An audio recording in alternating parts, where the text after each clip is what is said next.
बात को याद रखिएगा कि ये भारत है जहां राम प्रसाद बिस्मिल और अशफाकुल्लाह खान, एक पंडित और एक खान मिलकर के इस देश की आजादी के लिए जान दिया था, जो कहता था सरफरोशी की तमन्ना अब हमारे दिल में है, देखना है जोड़ कितना बाजू में कातिल में है। याद रखिएगा कि आपकी तमाम खरीदी हुई मीडिया, आपके तमाम ईडी और सीडी, आपको जितना जोर लगाना है, जितनी ताकत लगानी है, अपनी झूठ की ताकत लगा लो, लेकिन याद रखना बादल कितना भी घना क्यों ना हो, सूरज को चमकने से रोक नहीं सकता है। सूरज चमकेगा, वो सूरज चमकेगा, आफताब चमकेगा, उसको तुम रोक नहीं सकते। इस बात को याद रखना। संवेदना हम व्यक्त कर रहे हैं, साथ ही साथ मन में ये सवाल भी आ रहा है कि बताइए क्या स्थिति है देश में। तीर्थ करने के लिए जाएं, कुंभ नहाने के लिए जाएं तो वहां सुरक्षित नहीं है। क्रिकेट का जश्न मनाने के लिए जाएं तो वहां सुरक्षित नहीं है। ऐसा नहीं है कि हमारी सरकार है तो हम जिम्मेवारी नहीं लेंगे, उसकी भी जिम्मेवारी लेंगे।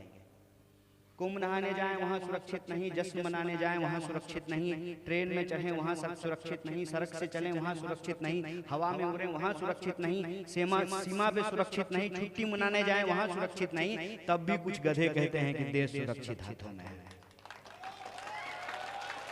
बताइए, पुल गिर जा रहा है, पुलिया गिर जा रहा है, आग लग जा रहा है, और देश के गृह मंत्री कहते हैं कि घटनाएं तो होती रहती हैं। तो घटनाएं जब होती हैं तो उसकी किसी की जिम्मेवारी होती है ना। आप जब कांग्रेस की सरकार होती है तो जिम्मेवारी तय करते हैं, कर्नाटक के चीफ मिनिस्टर का इस्तीफा मांगते हैं, और किस बेशर्मी से जाकर के कहते हैं कि घटनाएं तो होती रहती हैं। नियम अलग अलग होगा क्या? आप जब सरकार चलाएं तो एक नियम, और दूसरी पार्टी की सरकार चलाए तो दूसरा नियम। देश संविधान से चलेगा, न्याय से चलेगा, कानून से चलेगा, कि मनमाने ढंग से चलेगा। इसी बात पे हमने एक बात कही, भयंकर गर्मी है, लगता है अब मानसून आएगा कि तब मानसून आएगा। पूर्णिमा बीत गया है, आषाढ़ चालू हो गया है, रोहिणी बरसी नहीं, पता नहीं अदरा बरसेगा कि नहीं बरसेगा। इतनी भयंकर गर्मी है जून में। तो हमने यही कहा कि एक तो जून की गर्मी, ऊपर से फर्जी डबल इंजन सरकार की बेशर्मी, दोनों कम होने का नाम नहीं लेंगे। और प्रश्न कर दीजिए तो आपके ऊपर आरोप प्रत्यारोप लगाए जाएंगे, कोई दिक्कत नहीं है। विपक्ष में है हम, आरोप आप हमारे ऊपर लगा रहे हैं। पता नहीं गंगा अब उल्टी बहेंगी इस देश में। पहले विपक्ष सवाल पूछता था सरकार से, अब सरकार की जो मीडिया है वो सवाल पूछ रही है विपक्ष से। देश में सरकार चला रहे हैं मोदी जी 10 साल से, और यहाँ पे डबल इंजन की सरकार है 20 साल से। सवाल किससे पूछा जा रहा है? नेहरू जी से सवाल पूछा जा रहा है। पलायन रोको नौकरी दो यात्रा के दौरान जब हम चल रहे थे तो एक पत्रकार महोदय ने कहा कि कांग्रेस को नौकरी के बारे में बात करने का अधिकार नहीं है, तो क्या करें, हम लोग मंगल पे चले जाएं? इस देश की विपक्षी पार्टी, सबसे बड़ी विपक्षी पार्टी, जिसको देश की जनता ने वोट करके विपक्ष में बिठाया है, स्वीकार करते हैं इसको। जनता ने अगर आपको सत्ता में बिठाया है, हालांकि सवाल पूछ रहे हैं चुनाव आयोग से, अब मिर्ची किसको लग रहा है? भाजपा का। अरे देश के प्रतिपक्ष के नेता राहुल गांधी ने सवाल पूछा चुनाव आयोग से, अब मिर्ची किसको लग गया? भाजपा का है। भाई जितना चुनाव आयोग आपका उतना चुनाव आयोग हमारा, जितना न्यायालय आपका उतना न्यायालय हमारा, जितनी सेना आपकी उतनी सेना हमारी, जितनी पुलिस आपकी उतनी पुलिस हमारी। आपको क्यों मिर्ची लग रहा है? दाल में काला नहीं है, पूरी की पूरी दाल ही काली है। फिर भी स्वीकार करते हैं कि आप प्रधानमंत्री हैं, 140 करोड़ लोगों के प्रधानमंत्री हैं, हमारे भी प्रधानमंत्री हैं आप। 10 साल से प्रधानमंत्री आप हैं। जो जनता आपको प्रधानमंत्री बनाई है, मान लेते हैं कि सब कुछ ईमानदारी सही होता है, चलिए आपकी ही बात, उसी जनता ने हमको भी तो विपक्ष में बिठाया है। हम चुने हुए विपक्ष हैं इस देश के, और सत्ता से सवाल पूछना हमारा काम है। संकट में सवाल नहीं पूछेंगे, संकट में सरकार के साथ खड़े रहेंगे।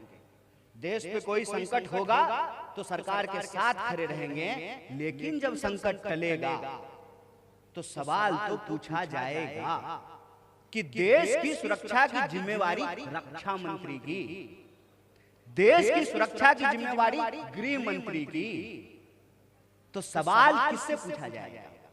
सरकार चलाएं आप, 8,500 करोड़ का हवाई जहाज से उड़े आप, और सवाल पूछा जाएगा नेहरू जी से? सवाल नेहरू जी से तो नहीं पूछा जाएगा ना। और आप कहते हैं कि 70 साल में हमने कुछ नहीं किया। चलिए मान लेते हैं मोदी जी अगर 70 साल में हम कुछ नहीं किए होते तो झूठ मूठ का डिग्री भी आपके पास नहीं होता। जितना भाजपाई आज कांग्रेस से सवाल पूछता है उसको पकड़ करके पूछना चाहिए, बोलो बाप कहाँ पढ़ा है? कांग्रेस के स्कूल में पढ़ा है ना। दादा का इलाज कहाँ हुआ है? कांग्रेस के स्कूल में हुआ है ना। बताओ, जिस रोड पे चलते वो रोड कौन बनाया है? कांग्रेस ने बनाया है ना। जिस एयर इंडिया को तुम बेच दिए उस एयर इंडिया को सरकार के अंतर्गत नेहरू जी लेकर के आए थे ना। जिस आईआईटी की बात करें, एम्स की बात करें, इसरो की बात करें, पूरे के पूरे संविधान की बात करें, पूरी की पूरी व्यवस्था की बात करें, अगर कांग्रेस की सरकार नहीं होती, महात्मा गांधी जैसा सोच इस देश में नहीं होता। क्या कहते थे गांधी? रघुपति राघव राजा राम, पतित पावन सीताराम, ईश्वर अल्लाह तेरो नाम, सबको सन्मति दे भगवान। उसको भी सन्मति जो मंदिर जाता है, उसको भी सन्मति जो मस्जिद जाता है, उसको भी सन्मति जो गुरुद्वारा जाता है, चर्च जाता है, बौद्ध मठों में जाता है, और उसको भी सन्मति जो ये कहे यम जीवे सुखम जीवे रण कृत्वा घुम पिबेत, उसको भी सब जो है सन्मति मिले। ये सोच का नतीजा है कि नेहरू प्रधानमंत्री बने जरूर, संविधान सभा का अध्यक्ष डॉक्टर बाबा साहब भीमराव अंबेडकर को बनाया गया।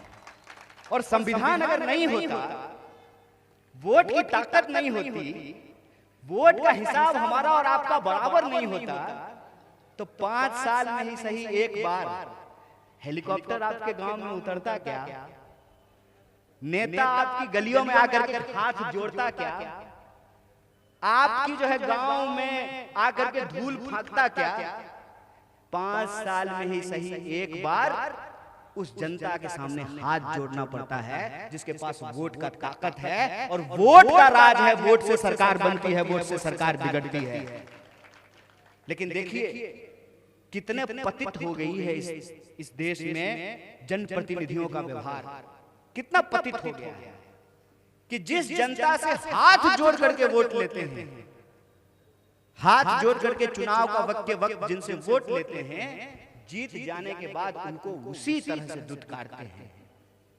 हमको मालूम है कि 4 बजे के बाद जो है बहुत सारे जनप्रतिनिधि नहीं मिलते हैं। बिहार में शराबबंदी है, उनके लिए कोई बंदी नहीं है, कोई बंदी नहीं है, एकदम होम डिलीवरी है उनके लिए। और 4 बजे के बाद सूरज अस्त, जनप्रतिनिधि मस्त। और हालत यह है कि फोन नहीं उठाते हैं। फोन उठाने पे जवाब देते हैं कि हमको वोट दिए थे, मोदी को वोट दिए थे ना, नीतीश कुमार को वोट दिए थे ना, जाओ उन्हीं से काम करवा दो। और बेलगाम नौकरशाही की हालत यह है, एक चीज बता दीजिए जो बिना कमीशन का हो रहा हो। अगर बिना कमीशन का हो जाएगा, माइक बंद करेंगे, चुपचाप जो है अपनी गाड़ी में बैठ करके वापस सिमरिया घाट चले जाएंगे। एक चीज बता दीजिए। कहते हैं प्रधानमंत्री बड़ा बड़ा पोस्टर लगा करके कि 5 किलो अनाज मिलता है, जिसको 5 किलो अनाज मिलता है अपना नाम बदल देंगे। खूब मिलेगा तो 4.5 किलो, तो 4.25 किलो अनाज मिलता है, 5 किलो किसी को अनाज नहीं मिलता है। जब देश में ही लीडर नहीं होगा, डीलर होगा, चंदा लो धंधा दो, वोट जनता का लेना है, नोट जो है दोस्त की तिजोरी में पहुंचाना है, वोट हमारा और राज अदानी का, यही देश में चल रहा है। नतीजा क्या है? जब लीडर देश का प्रधानमंत्री होता है तो जनता के बारे में सोचता है, और जब डीलर देश की सत्ता पे बैठता है, गद्दी पर बैठता है, तो अपने बारे में सोचता है। नतीजा क्या है? कोई जनप्रतिनिधि का कुछ नहीं चल रहा है। जिस जनप्रतिनिधि का सेटिंग है नौकरशाही के दफ्तर में, उसका काम होगा, और हर चीज पे कमीशन बना हुआ है। कौन सी आवास योजना जो है बिना कमीशन का चल रहा है? कौन सी योजना चल रही है मुझे बता दीजिए। ये हकीकत है और ये हकीकत हमारे सामने में, हमारे आंखों के सामने में ये हो रहा है। अगर यही होता रहा, यही चलता रहा, आप अपने मन से सवाल कीजिए कि वोट का अधिकार बचेगा? चुनाव लड़ने की हिम्मत तो जनता पहले ही छोड़ चुकी है। आज की तारीख में चुनाव वही लड़ेगा जिसके पास होगा बीजेपी। बीजेपी मतलब जिसका बाप हो, जिसका जात हो और जिसके पास पैसा हो, चुनाव तो वही लड़ सकता है। तो चुनाव लड़ने का अधिकार तो ऑलरेडी जा चुका है आपका। चुनने का अधिकार भी आपके पास बचेगा कि नहीं बचेगा, इसका फैसला आपको करना है। और आप चाहते हैं कि चुनने का अधिकार आपके हाथ में रहे, तो यह जरूरी है कि आप सामाजिक न्याय को समझें। सामाजिक न्याय का सवाल किसी एक जाति का सवाल नहीं है। इस देश में लोगों के साथ अत्याचार, शोषण किस आधार पर होता है? या तो धर्म के आधार पर होता है, या तो जात के आधार पर होता है, या तो औकात के आधार पर होता है। तो बता दीजिए, हर जात में सबकी औकात बराबर है क्या? जब सबकी औकात बराबर नहीं है तो सबका सम्मान भी बराबर नहीं है, सबका अधिकार भी बराबर नहीं है, सबके साथ लोगों का व्यवहार भी बराबर नहीं है। हम चलेंगे जो है 10 गाड़ी से, तो हमारे साथ जो है ना कोई आंख नहीं दिखाएगा। लेकिन एक बेचारा चुपचाप साइकिल से जा रहा है ना, मेहनत करके पसीना पोंछते हुए, तो कोई उसको गाली बक देगा। क्या औकात देख करके व्यवहार नहीं किया जाता है? अरे किसी भी भोज जलसे, किसी दावत में चले जाइए, आप कपड़ा क्या पहन करके आए हैं, आप गाड़ी कौन से आए हैं, इसके हिसाब से तय होगा कि आपको पहली सफ में कुर्सी मिलेगी कि नहीं मिलेगी। ये है हमारी हालत। इसीलिए सामाजिक न्याय की जरूरत सबको है। सामाजिक न्याय की जरूरत उसको भी है जिसके पहचान के आधार पर, धर्म के आधार पर उसके साथ अन्याय किया जाता है। तिलक लगाया है कि टोपी पहना है, मस्जिद जाता है कि मंदिर जाता है। सामाजिक न्याय की जरूरत उसको भी है जिसके पैदा होते ही उसकी जाति तय हो गई। हम कहां पैदा हुए हैं? फॉर्म भरे थे क्या भगवान जी के घर में? कौन फॉर्म भर करके आया है? ये कोई मनरेगा का जो है जॉब कार्ड बन रहा है क्या कि भगवान जी के घर में फॉर्म भर दिए थे कि हमारी जात क्या होगी? अरे जो माँ बाप की जात थी वो हमारी जात होगी, इसमें हमारा क्या है? और उसके जन्म के आधार पर, उसके जात के आधार पर उसके साथ व्यवहार किया जाएगा, औकात के आधार पर उसके साथ व्यवहार किया जाएगा। मैं एक सवाल पूछता हूं, यहाँ सिपाही खड़े हैं, आपका भी वोट एक है, डीजीपी का भी वोट एक है। आपकी बदौलत से डीजीपी है ना, डीजीपी की बदौलत से तो आप नहीं है। आखिर ये फैसले इस देश में क्यों लिए जा रहे हैं कि प्रधानमंत्री बनेंगे 5 साल के लिए, मुख्यमंत्री बनेंगे 5 साल के लिए, और गरीब का बच्चा जो बेल्ट का नौकरी करता है, किसान मजदूर का बच्चा आर्मी में नौकरी करने के लिए जाएगा, उसको 4 साल का नौकरी देंगे? ये अन्याय क्यों हो रहा है? एक बार विधायक हो गए, भले पूरा नहीं कीजिए, आपको भी पेंशन मिलेगा, और आप मर जाइएगा तो आपकी बीवी को भी पेंशन मिलेगा। काहे भाई? 5 साल के लिए आप सरकार हुए तो आपको पेंशन मिलेगा, हम 60 साल के लिए सरकारी हुए तो हमको पेंशन नहीं मिलेगा। बोलिए बेईमानी है कि नहीं है? ये हमारे सामने, आंखों के सामने हो रहा है। हम जब आपसे संवाद करने के लिए आए हैं तो इस बात पर संवाद करने के लिए आए हैं कि देश किसका है। देश क्या 2-4 नेताओं का देश है?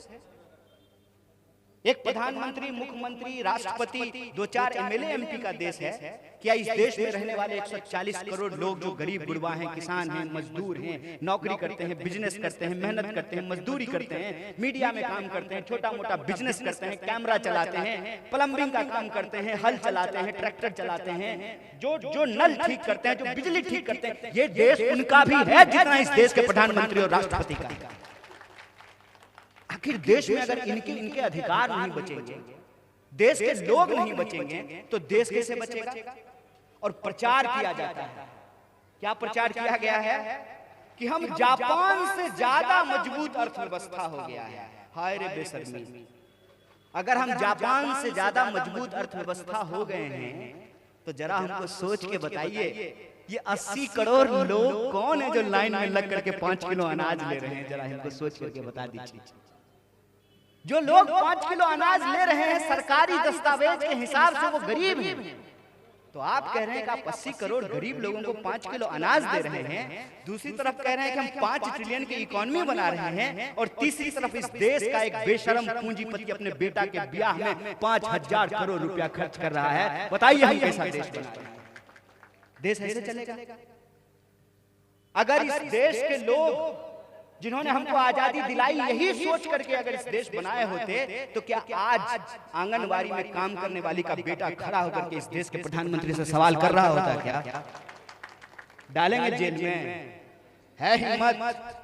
आप अगर मेरी जात और मेरी औकात के हिसाब से मेरे साथ शोषण करेंगे, तो हम भी अपनी जात और अपनी औकात के हिसाब से आपको बता देंगे कि आप हमसे हैं, हम आपसे नहीं। इस बात को याद रखिएगा। क्या भारत है? भारत की धरती पर अगर तैमूर लंक का इतिहास है तो बलकरण का भी इतिहास है। इस बात को याद रखिएगा। इस बात को याद रखिएगा कि ये भारत है जहां राम प्रसाद बिस्मिल और अशफाकुल्लाह खान, एक पंडित और एक खान मिलकर के इस देश की आजादी के लिए जान दिया था। जो कहता था सरफरोशी की तमन्ना अब हमारे दिल में है, देखना है जोड़ कितना बाजू में कातिल में है।